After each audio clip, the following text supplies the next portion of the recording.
The Galaxy S23 Ultra is packing some serious features for beating the competition out of the moon, and this is everything you need to know about the S23 Ultra. Firstly, let's talk about the cameras. It's got a quad camera setup on rear, and the primary shooter is a huge 200 megapixel sensor. It's an HP2 lens that is capable of recording 8K videos at 30 FPS. And it also supports optical image stabilization for helping you capture really stabilized videos, even when your hands are shaking. And it'll also offer better low light performance. But that's not all. Another upgrade is in the zoom lens, which will apparently offer improved quality. So there is a 10 megapixel telephoto lens for those far-off adventures, and a 10 megapixel periscope lens for the ultimate zoom. And it also has a 12 megapixel ultra-wide angle lens for your group shots. And if that wasn't enough, its new front-facing camera will make sure that all your selfies are Instagram-worthy. But what about the performance? Well, this phone is just a powerhouse, equipped with Qualcomm's latest Snapdragon 8 Gen 2 processor. And the chipset is so powerful that you'll feel like you're having a tiny gaming PC in your pocket. And speaking of gaming, Samsung is also using better cooling system for preventing it from getting hotter while playing heavy and demanding games. It's also going to be paired with either 8GB or 12GB of RAM.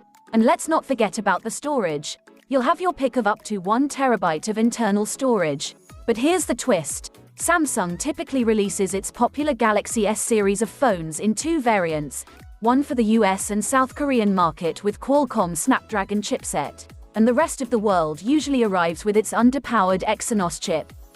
But this time, it appears that the brand will only release the device in a single Snapdragon-only version. So yeah, now everyone is finally getting the more powerful and power-efficient chip. But let's talk about the display and design. It has a beautiful 6.8-inch panel with 2K resolution, and thanks to its LTPO technology, its dynamic refresh rate can go from a lightning-fast 120 Hz to as low as 1 Hz, making it one of the most responsive and smooth displays on the market. And on top of that, it also comes with Corning's Gorilla Glass Victus 2, making it one of the toughest and most durable displays out there. However, the design of this phone is about to give you a blast from the past, because it's using the same design as its predecessor. Sure, there are some tiny changes, but most of the people won't even notice. I mean, it's got sharp and straight corners, and the rear has a vertical camera setup that's got a slight bump on the top half, and the bottom half just has the Samsung branding. And yes, it also has the S Pen slot for storing the stylus. And don't worry about your battery dying midday, because it's got a large 5000 mAh battery pack that supports up to 45 watts of wired charging, 10 watts of wireless charging, and even support reverse wireless charging as well. Although it's a little odd considering that the wireless charging rate appears to have fallen from 15 watt that was supported on the Galaxy S22 Ultra. Other notable features includes an under-display ultrasonic fingerprint scanner, Bluetooth 5.3, Wi-Fi 6E, and even NFC support. And it'll also run on Android 13 based on the latest version of One UI out of the box. Now it's time to talk about the elephant in the room, the pricing of this phone.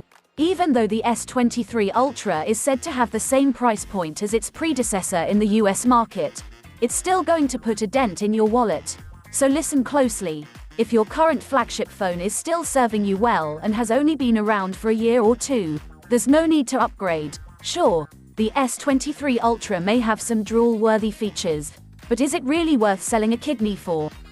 And if you happen to have a pile of cash burning a hole in your pocket, and just can't seem to get rid of it, consider sending some of it my way via the Super Thanks feature on YouTube. But that's it for today, and peace out.